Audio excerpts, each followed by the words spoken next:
Hola, muy buenas noches, bienvenidos a una emisión más de A Fondo, espacio de análisis periodístico donde abordamos aquellos temas que consideramos son relevantes, ya sea en lo económico, lo social, lo político, lo cultural. En este caso vamos a hablar de un tema que seguramente pues a algunos les es de interés, a algunos no tanto, pero yo creo que es de interés para el país. Me refiero a cuál es la situación que guardan los partidos de izquierda, la izquierda mexicana en general, en el actual contexto de transición que se está dando, bueno, otra etapa de la transición política que se está dando en nuestro país. Y para esto pues hemos invitado a una persona a quien yo considero pues un ícono de la izquierda en Chihuahua y también incluso a nivel nacional, el licenciado Jaime García Chávez, para hablar de este tema. Bienvenido, Jaime. Sí, gracias. Pues muy buenas noches y pues me parece que es un tema efectivamente que hay que ir a fondo a ver si lo logramos. A ver si logramos, porque sí, efectivamente hay episodios como el que estamos viviendo en Chihuahua, pues que proyectan una imagen de la izquierda que para mí pues es eso, es una imagen de muchas otras imágenes que tiene la izquierda, como es el caso de este litigio que traen incluso interno en el PRD en cuanto a la definición de si se alían o no con el Partido Revolucionario Institucional en las elecciones locales, un acuerdo que tomó aquí la dirigencia estatal del PRD, que no fue avalada por la Comisión Política Nacional de este partido, y que bueno, que todo indica se va a ir al litigio a la sala regional, ¿verdad?, del Tribunal Electoral. Y aquí podemos hablar de esto, pero yo creo que esto es nomás una manifestación, una expresión más de otras muchas de lo que es la izquierda mexicana. Y a mí me interesa, Jaime, que entremos en ese terreno. Y yo empezaría por preguntarte, ¿cómo ves tú la situación de la izquierda en México en el 2013? ¿Cuál es tu visión? Izquierda, izquierdas, ¿qué izquierda tenemos? Me parece muy atinado que dejemos un tema que sería el de esta posible alianza del PRD con el PRI, porque lo que yo he podido sopesar con diversas gentes aquí en la ciudad, pues es que se trata de un tema hasta cierto punto de mezquindades y que habría que ir más a fondo. Y me parece que es muy importante, muy interesante el tema, porque a estas alturas, ya con 13 años de avanzado el siglo XXI, pues preguntarnos dónde está la izquierda, qué es la izquierda, tiene una enorme pertinencia. Siempre me he preguntado, y tú lo recordarás de tiempo atrás, que la construcción de una propuesta de izquierda en México ha tenido características especiales, porque la izquierda que surge a principios del siglo XX, vamos a decir a partir de la Revolución Rusa, pues es una izquierda que tarda en instalarse en el país, porque en el país, a diferencia de muchos otros lugares, había acontecido una revolución. Exactamente. Teníamos una revolución en curso, teníamos una revolución que había iniciado en 1910 como una gran reforma, una gran propuesta para la transformación democrática contra una dictadura con una rica herencia en el liberalismo de la reforma, pero que eso obstaculizó por la falta de comprensión. Luego está la vecindad con los Estados Unidos. Luego también que cuando una nueva izquierda del siglo XX empieza a surgir, estaba satanizado un proyecto que era el de la socialdemocracia, que en aquellos años se veía como un proyecto derrotado, pero que a fines del siglo XX resulta que los socialdemócratas fueron los vencedores, ¿no? Los vencedores. Entonces, nosotros tenemos una historia particular, una revolución que por sí misma le dio legitimidad al poder, inicialmente el grupo sonorense de Álvaro Obregón, Plutarco Elías Calles, después viene la etapa populista con Cárdenas, y se instala lo que en México se conoce como los 70 años de Partido Revolucionario. Y del nacionalismo revolucionario como una expresión ideológica, una cultura política entretejida con presidencialismo, corporativismo, también con paternalismo, que son expresiones de esa cultura política que, en mi opinión, y creo que la de muchos, de alguna manera la izquierda abrevó también.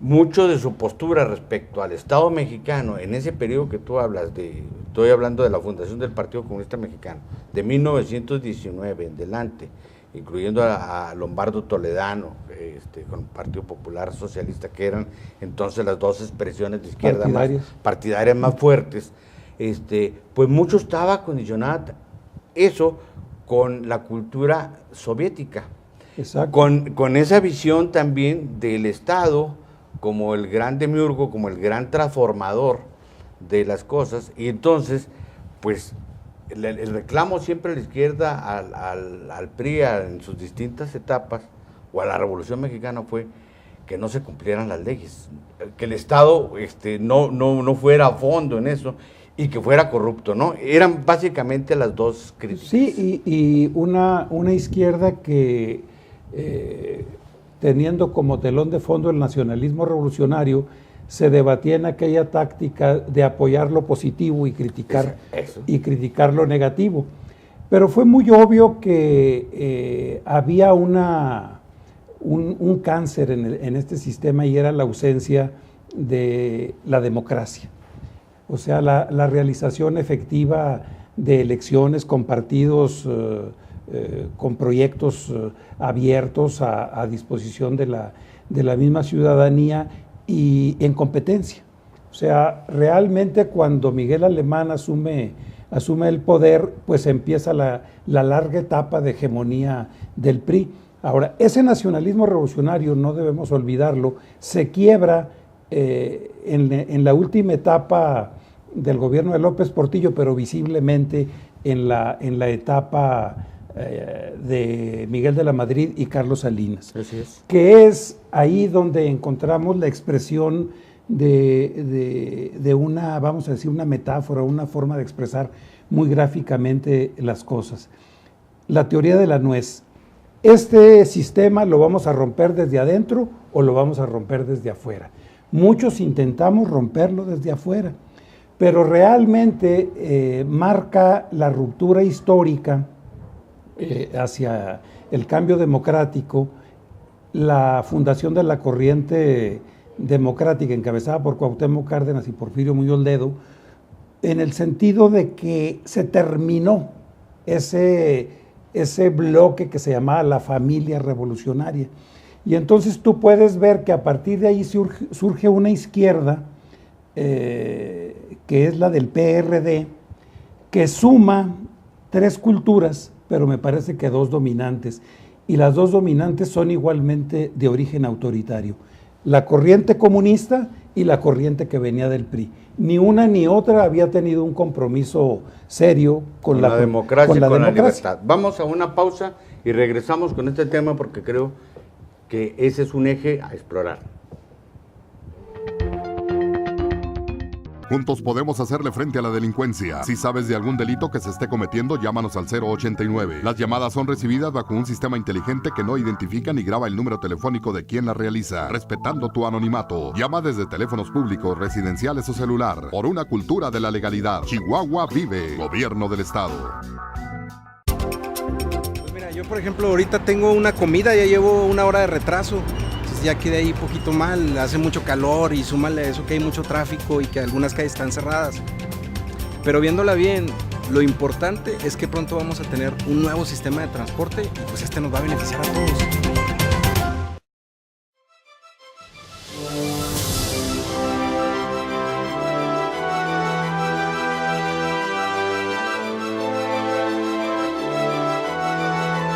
Empezar desde cero.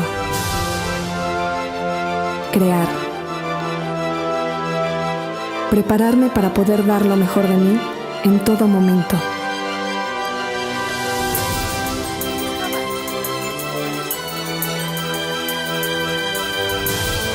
Creer en lo que hago y darme cuenta que otros también creen en mí.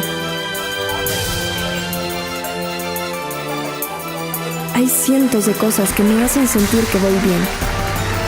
que puede lograr más. Pero solo una me hace llenarme del orgullo de ser universitaria. Orgullo de ser Watch.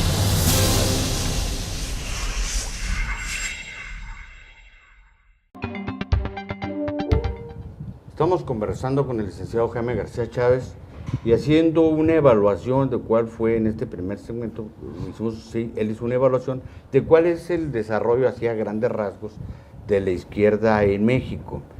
Y tocaste un punto que me parece fundamental porque creo que es uno de los ejes determinantes para mí. La tardanza de la izquierda mexicana en asumir como uno de sus líneas, como incorporar a su proyecto el tema de la democracia, el tema de la libertad política.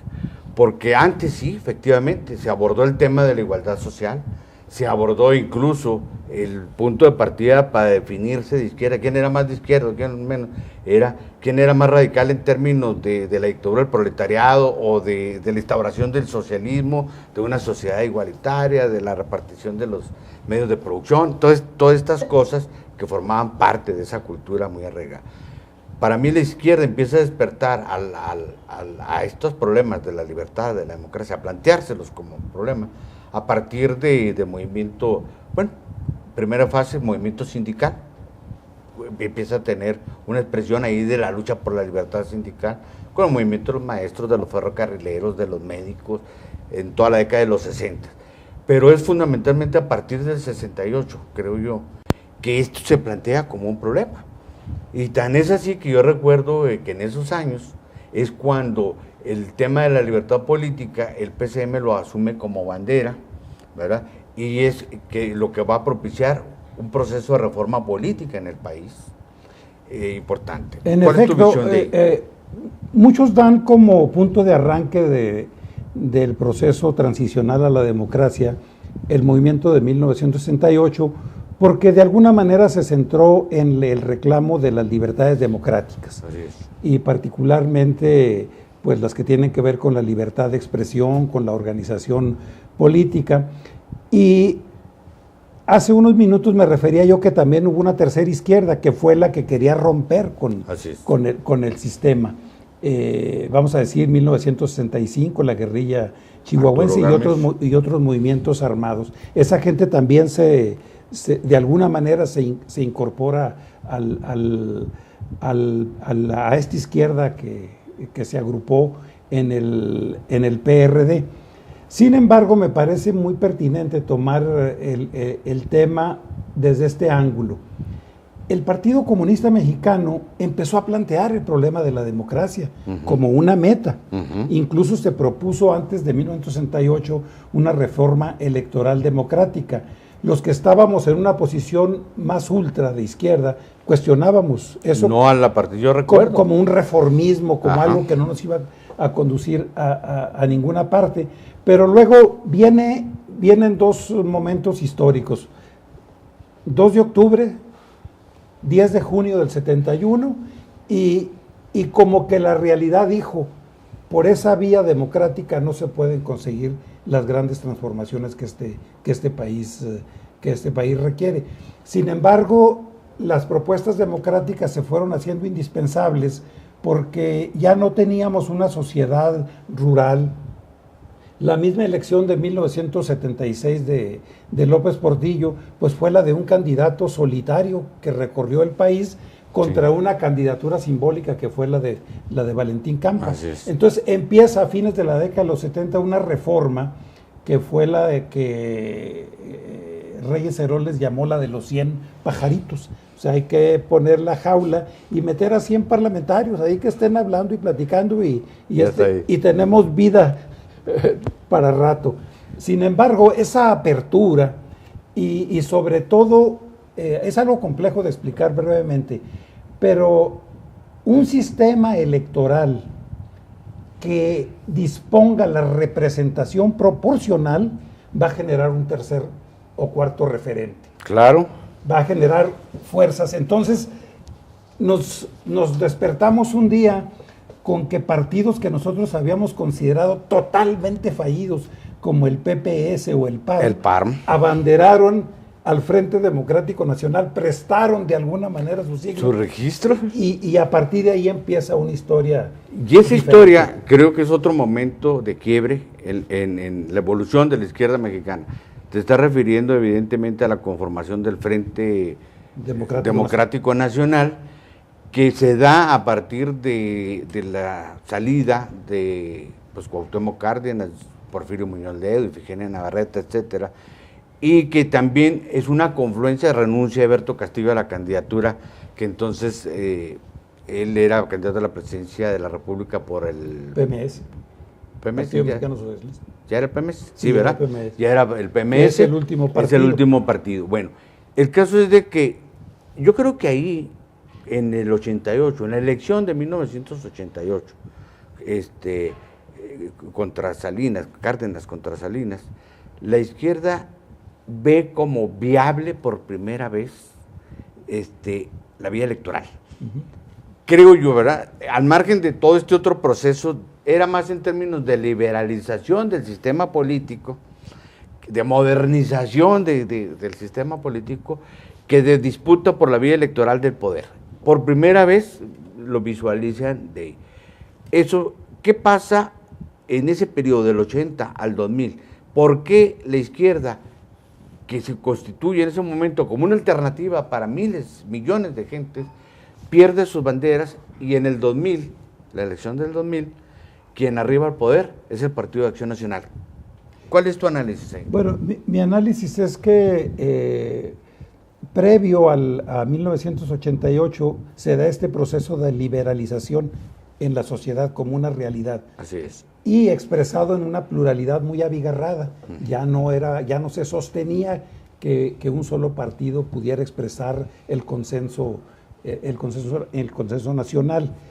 En esa ruta pienso que la izquierda se encontró con la posibilidad de vertebrar un gran malestar con el quiebre del Estado benefactor anterior, ese Estado populista, y muchos sectores inconformes en el campo, pues en la laguna, por ejemplo, sí, se fueron hacia la izquierda electoralmente. Y podemos decir, más allá de polémicas, que probablemente Cuauhtémoc Cárdenas gana la elección del 88.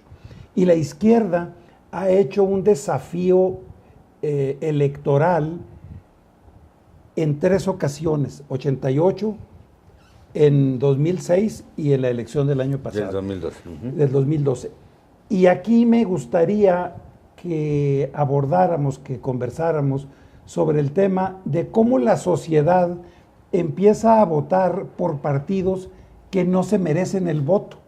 O sea, la gente va y vota en función de los proyectos que puedan expresar los candidatos. O sea, se sobrepone a la miseria o ruindad que los partidos puedan expresar en una especie de fenómeno de conformismo, de tolerancia con los partidos políticos, pero también con un anhelo de que la transformación se dé. Y al principio decías tú que estamos todavía en un proceso transicional. Yo siempre he recordado la anécdota bíblica que le dice, ya no me acuerdo si Eva o Adán después del pecado original. Sí, les dicen, estamos en una transición, ¿verdad? Vamos a otra pausa y regresamos para ver qué hay de ese pecado original de la izquierda.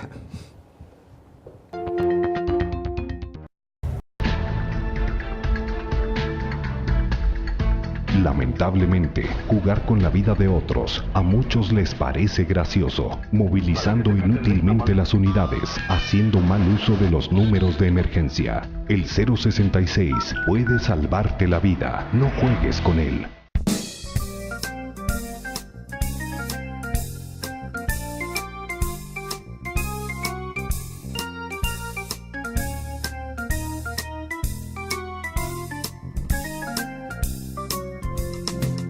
London Café, un lugar para disfrutar.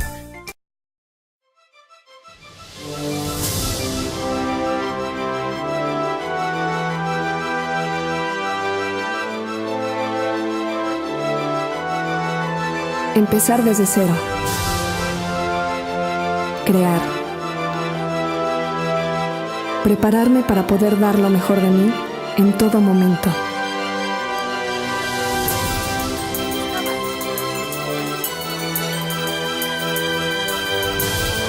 Creer en lo que hago y darme cuenta que otros también creen en mí. Hay cientos de cosas que me hacen sentir que voy bien, que puedo lograr más. Pero solo una me hace llenarme del orgullo de ser universitaria. Orgullo de ser Watch.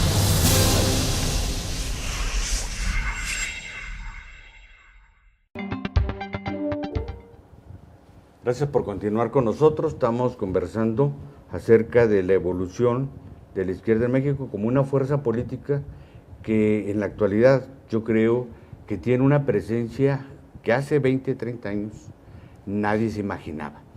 Porque era en aquellos años, y lo digo porque los que estamos aquí en esta mesa fuimos activos militantes todo ese periodo. Ya no pasamos la prueba del carbón 14. Así es, y mucho de aquel esfuerzo era testimonial, muy ideologizado, sin sí, mucho análisis, mucho programa, mucha visión de las cosas, creo yo, ¿verdad? Esa es mi percepción muy personal, pero nosotros no, yo al menos hace 20 años no me imaginaba que la izquierda fuera, como lo es hoy, la segunda fuerza política nacional en el país, nacional, la tercera fuerza en la Cámara, que gobierne pues la entidad, el Distrito Federal, la capital de la República, que es pues, la capital política de la República también, que haya tenido alternancia y presencia en varios estados de la República, que prácticamente estén con presencia electoral y participación, por tanto, en la toma de decisiones del Senado, de la Cámara de Diputados y de los congresos locales, que gobierne muchos municipios, que tenga influencia en las universidades, en fin. Podemos decir que la presencia, la fuerza de la izquierda es real. Sin embargo, hay un pecado original ahí al que tú te referías. Así es. Porque efectivamente esa expresión electoral, a veces uno dice, yo también lo he preguntado, sobrepasa a lo que representa en realidad esos partidos, incluso sus líderes, sus candidatos, como que hay un voto, como tú dices, no sé si merecido o inmerecido, pero que no se corresponde con la estructura, nivel, fuerza política de esos partidos. A eso te referías, ¿no? A eso me refiero, que cuando menos los partidos de izquierda que tienen un proyecto, en su vida interna deben prefigurar ese proyecto. Claro. De otra manera no son creíbles. No se puede hablar de democracia si no eres democrático en tu país. Claro. Pues, ¿no? Bueno, pero yo pienso que el pecado original de la izquierda radica en que no ha asumido a plenitud lo que significa el proyecto democrático. Me parece que ahí está. Si vemos la historia del Partido Acción Nacional, desde su fundación tuvo muy claro que iban por una democracia liberal. Uh-huh. O sea, su proyecto era impecablemente de democracia liberal. No, yo creo que se equivocan quienes dicen que el Partido Acción Nacional es la herencia de Maximiliano y Carlota. No. O sea, tenían un proyecto. Maximiliano también fue liberal. Sí, pero acá falta ese proyecto democrático. ¿Y por qué digo que falta el proyecto democrático? Porque no se ha entendido a plenitud que el proyecto democrático implica ver a las sociedades en su integridad. Claro. Y entonces la izquierda, en los tres grandes desafíos que ha realizado, 88, 2006 y 2012, se ha centrado en el poder presidencial.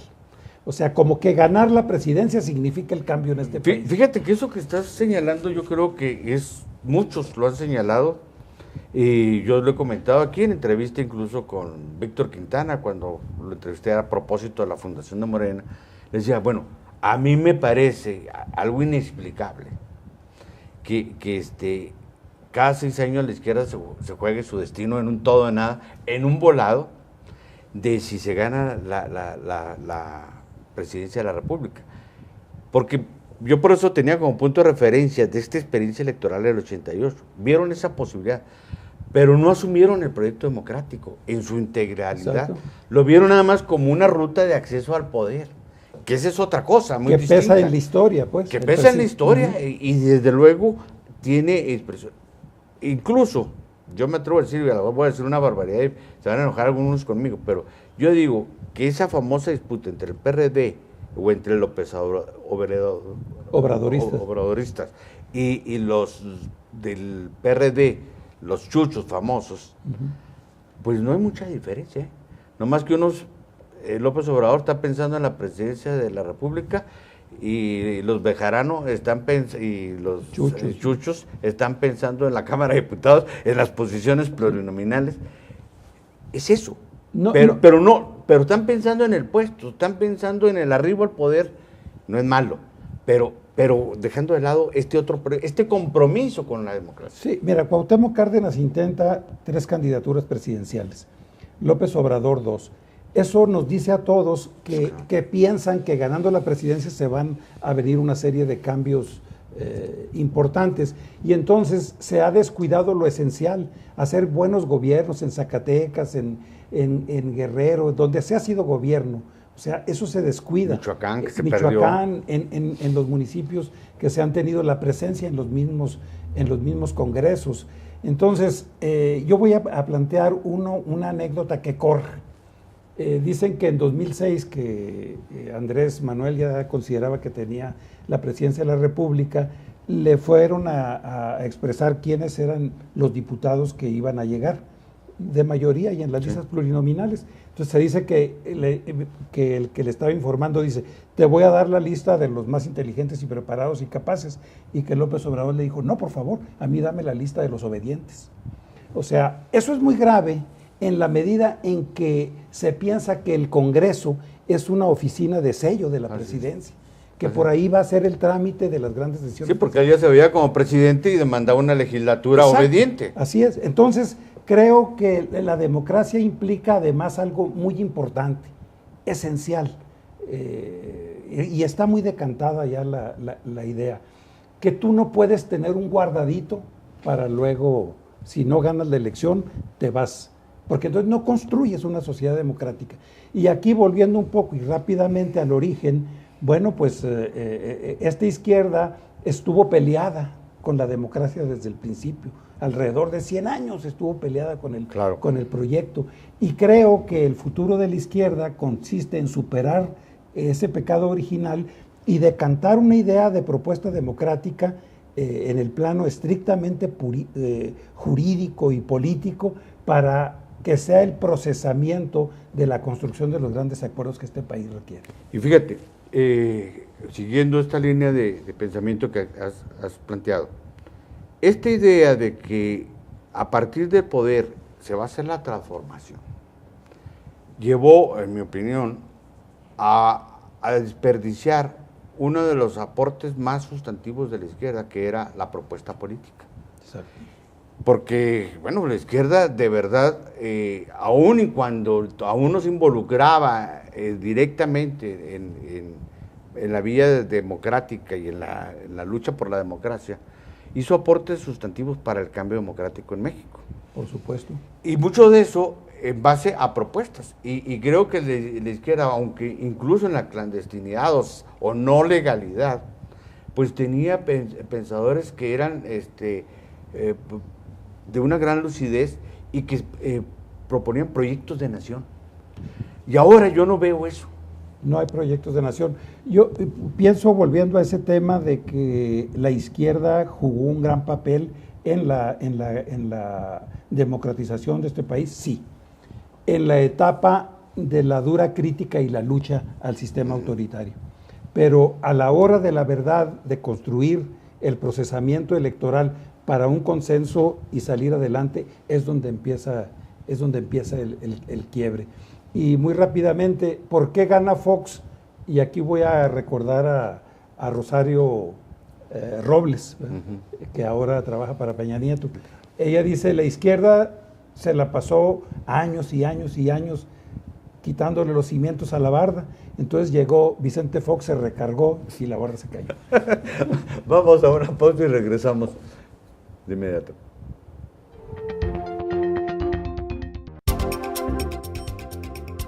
Pues el calor ahorita sí está bastante fuerte y con el tráfico que hay aún más se siente, pero pues repito, va a ser un sacrificio que todos los ciudadanos estamos haciendo para un beneficio que vamos a tener.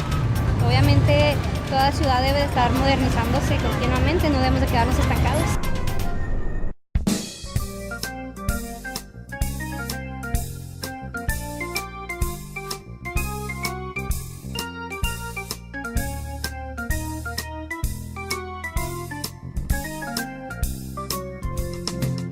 London Café, un lugar para disfrutar.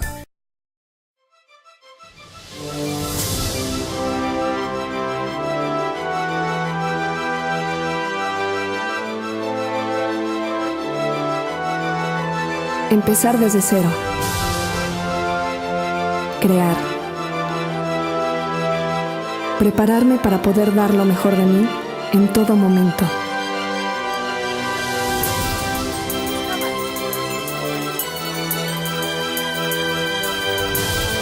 Creer en lo que hago y darme cuenta que otros también creen en mí. Hay cientos de cosas que me hacen sentir que voy bien, que puedo lograr más. Pero solo una me hace llenarme del orgullo de ser universitaria. Orgullo de ser Watch.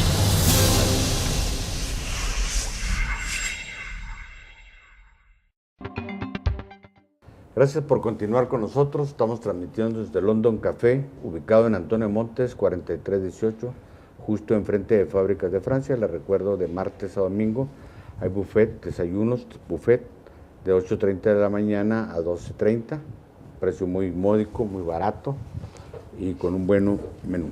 Los viernes, pues nuestras noches de salsa, ya se quitó el frío, dése una vuelta y va a ver que se va a divertir. Jaime, pues nos quedamos en un punto que efectivamente marca otro hito, ya no solo para la izquierda, sino para el país. La alternancia en la presidencia de la República. Así es. El comportamiento de la izquierda en este proceso de alternancia, ¿tú consideras que fue el correcto? ¿Faltó visión? ¿Qué es lo que algunos dicen que en esta idea de no haber asimilado el proceso democrático en su integridad, no se valoró y no se entendió tampoco lo de la alternancia, y que de alguna manera esto se perdió una coyuntura histórica muy importante, y es lo que explica ahora el regreso 13 años después o 12 años después del Partido Revolucionario Institucional. ¿Cuál es tu visión al respecto? A ese respecto quiero decirte que ahí empiezan mis pesares en el PRD, porque en 1999 propuse para el Congreso Nacional del PRD que se fuera por la reforma de la segunda vuelta electoral, en la inteligencia de que eran tres fuerzas casi iguales las que iban a la disputa, que ninguna obtendría la mayoría absoluta del 50% más uno, y que en esa tesitura pues se podía crear un tú a tú en el que se pudiera dar un cambio consensuado entre las oposiciones. Se me vio así como un bicho raro, ¿verdad?, cuando hice esta propuesta. Seguí insistiendo en ese tipo de propuestas, y para 2000 y a un congreso planteé el Frente Único Opositor. Porque en esto de las transiciones hay modelos. Claro. Estaba el modelo chileno de la concertación, y entonces de lo que se trataba era de quitar el sistema autoritario y abrirle rumbos a la democracia. ¿Por qué no? Una gran alianza anti-PRI con un proyecto bien establecido. A eso no se llegó, no se quiso llegar. Se consideraba un gran pecado eso. Y volvemos a lo mismo. Cuauhtémoc seguía empeñado en que él podía ser el presidente de la República. Se quedó con su 17, o nos quedamos pues con el 17%, ya fue el top. Fue su tope. Y luego, pues, cuando gana Fox, se da aquella discusión de si se integra un gabinete de coalición. y también se les cierra el paso. Pero, ¿qué es lo que estamos viendo 12 años después? Estamos llegando al Pacto por México. Al Pacto por México que cae, vamos a decir, en tierra fértil, porque tenemos muchos años en la indecisión, en la incertidumbre, en una nave que es la República Mexicana, que no sabemos su destino. Y entonces se reclaman acuerdos. Y no es otra cosa que el pactar una agenda de transformaciones y sacarlas adelante, porque todas esas acciones son demandas más allá de los partidos, de la sociedad misma. Pero aquí es donde empieza el quiebre de la izquierda de nuevo. Yo escribí un texto que llamo que hay muchos puntos del Pacto por México a los que difícilmente les puedes decir que no. Pues claro, así, y que incluso fueron reivindicaciones de muchos de nosotros de hace muchos años. Tiempo. ¿Sí? Pero sin perder eso que se llama, a lo mejor resulta complejo el término para quienes nos están viendo, la autonomía de la política. O sea, yo como izquierda me reservo mi autonomía de plantear las cosas en un tiempo o en otro. Te pongo un ejemplo que me atañe directamente. Cuando fui diputado aquí en el Congreso local en 2004, el gobierno de Reyes Baeza pensaba quedarse 3 años discutiendo de la transparencia, que dicho de paso no ha servido para gran cosa. Pero ellos querían pasear la transparencia por todas las plazas de Chihuahua y demás. No, a los 29 días de instalada la legislatura, aquí está el proyecto. Y no porque seamos sabios, sino porque son ideas muy decantadas, ya se sabe qué es eso. Pero lo hacemos de manera autónoma. No vamos a decirle, gobernador, por favor, plantéelo. Y yo creo que en este marco lo que está a disputa hoy es autonomía de la política, que ahora le toca a una izquierda bicéfala encabezar. Por un lado Morena y por el otro lado el PRD. Pero esto que estás señalando, yo creo que del 2000 al 2012, bueno, voy a hacer un intermedio, al 2006, hubo un proceso complejo, porque por un lado, y creo que eso es lo que explica lo sorpresivo para muchos votos que obtuvo en el 2006 López Obrador, el 35% de la votación, porque hubo un desencanto con Fox. Claro. Estoy hablando de los ciudadanos. Pero junto con ese desencanto con Fox, se empezó a generar también un desencanto con la democracia. Y esto, para mí, fue de alguna manera desbrozando el camino para el regreso del PRI, o sea, los que saben gobernar, que fue prácticamente el eslogan que usó. Claro. Pero también le hizo daño a la izquierda, porque la planteó con ese éxito, no valoró que esos votos, esa expresión, era expresión de algo más que la simple simpatía por un caudillo. Porque yo no me explico cómo es que entre el 6 y el 12 se vuelve a jugar la misma carta cuando, teniendo el 35% de la votación en el 2006, si López Obrador, en ese entonces, líder incluso reconocido en el PRD, da la consigna, vamos por el Congreso, en la elección intermedia, desde el Congreso se pudo haber entonces modificado el rumbo y obligado a acuerdos como los que hoy estamos viviendo. ¿O no es así? Sí, sin duda que comparto esa visión que tú tienes ahí de esa etapa histórica.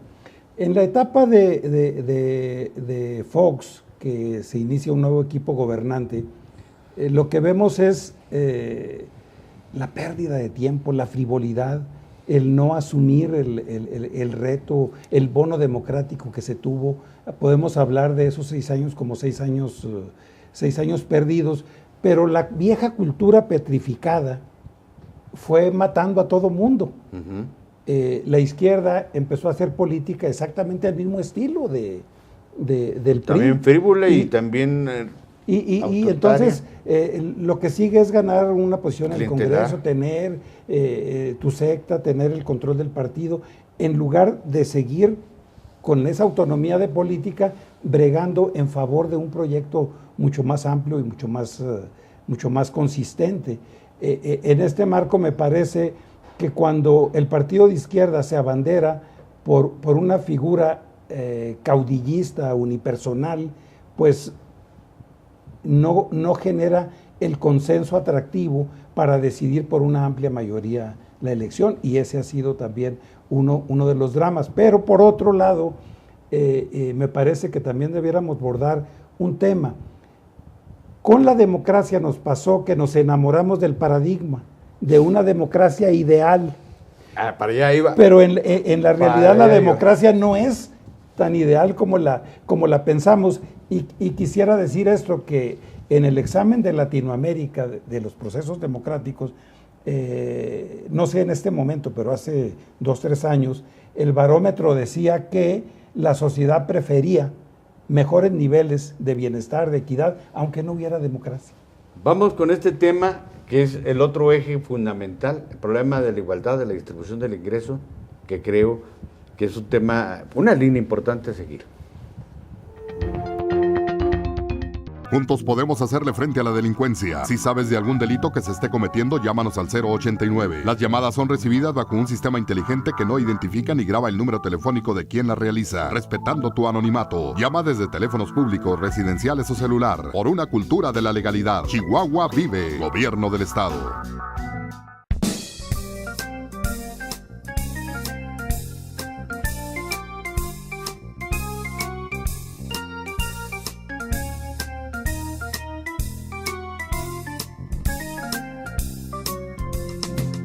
London Café, un lugar para disfrutar.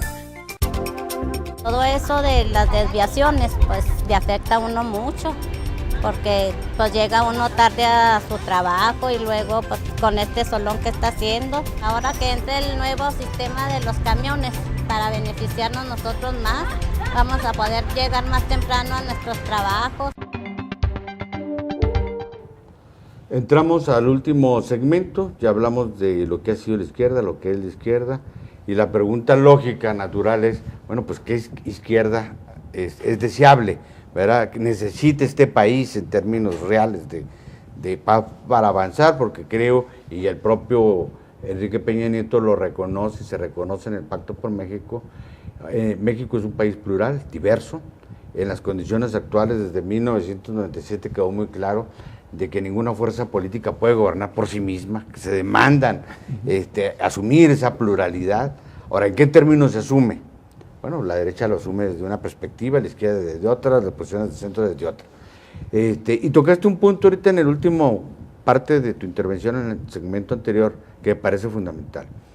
La izquierda se enamoró de un paradigma, aunque no fue muy consecuente con eso, de la democracia, y olvidó a la vieja amante, que era la igualdad social, ¿verdad? Para decirlo en esos términos. La dejó en un rincón, porque en todo este proceso prácticamente no se volvió a hablar de esto.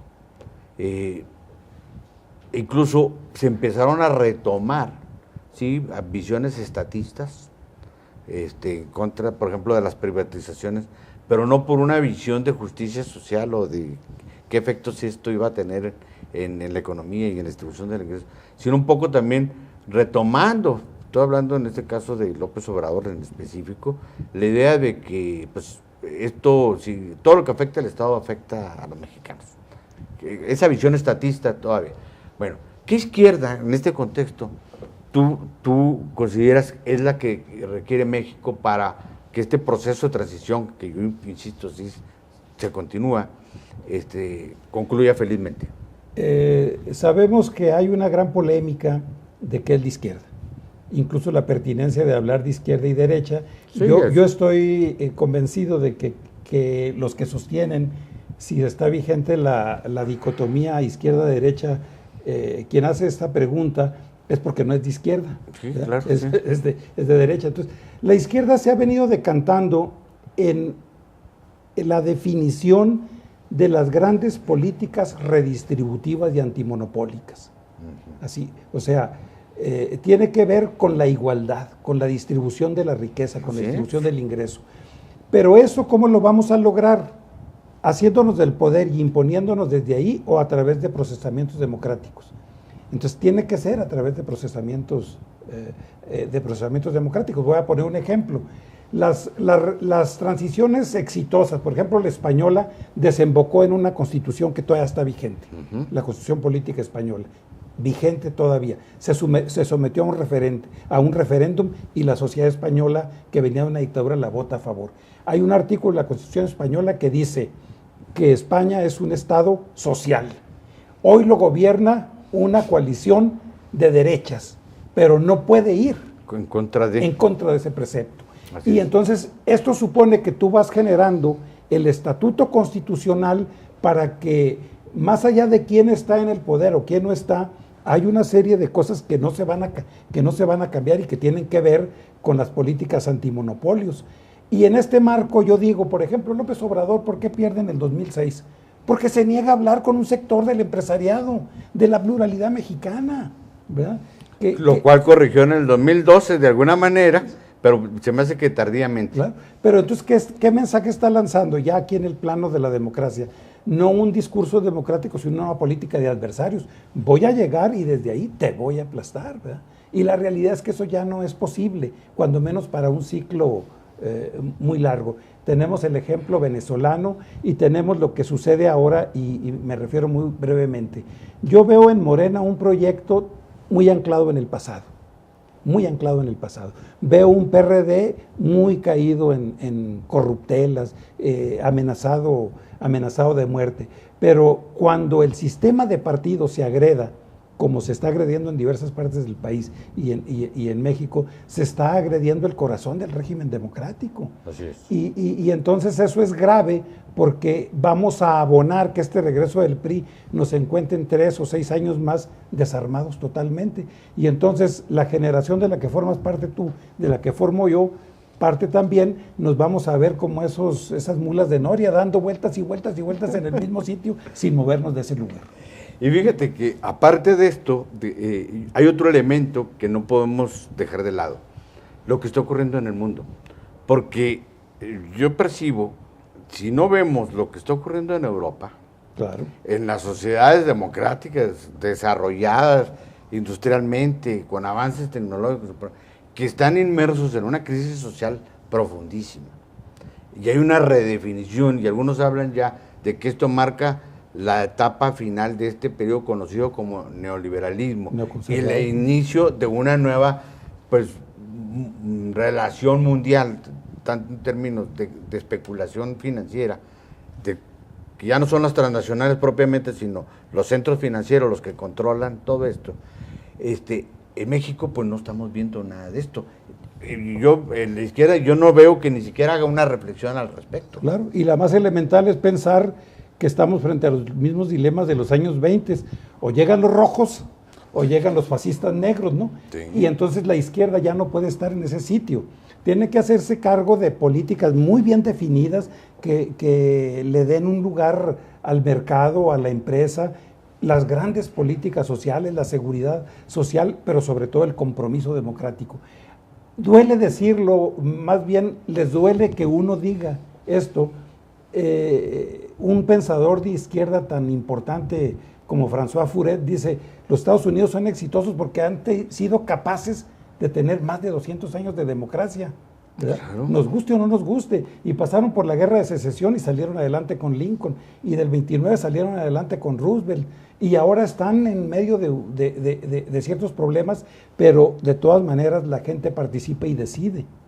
Lo que proponen los viejos esquemas de izquierda, periclitados, ya superados, es de que las cosas se van a hacer algún día a fuerzas, y entonces seguir en el mismo.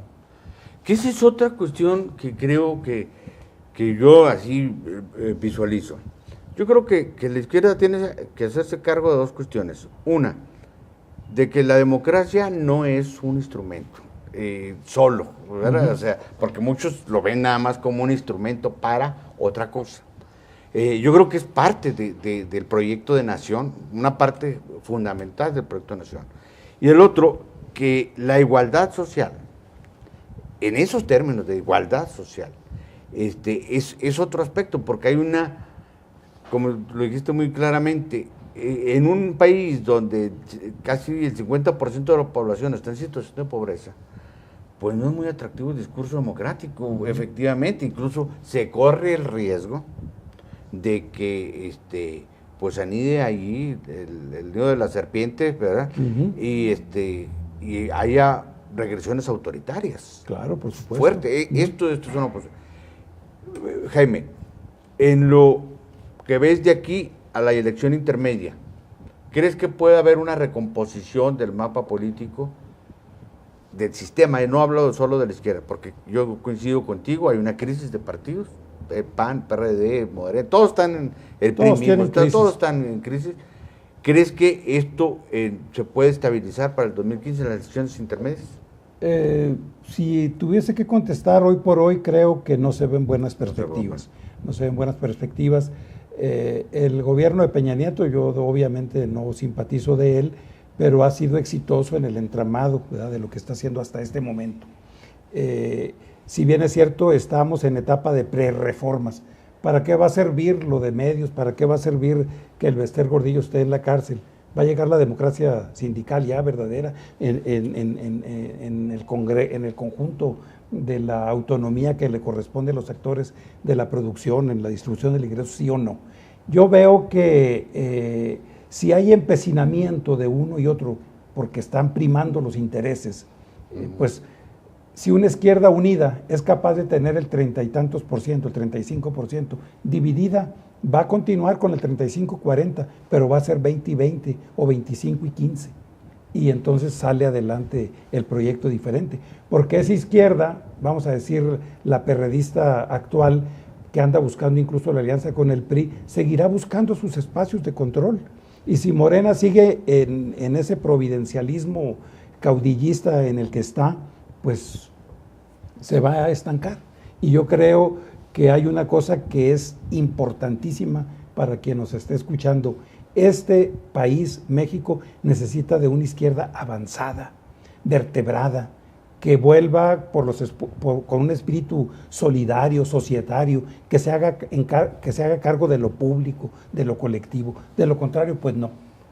Jaime, pues te agradezco mucho esta conversación, a ustedes su atención, espero le haya sido de utilidad, que le ayude a normar criterios, ese es el propósito de este tipo de análisis de programa, y lo espero el próximo sábado en otra emisión más de A Fondo, porque recuerde usted, la verdad nunca es superficial. Gracias.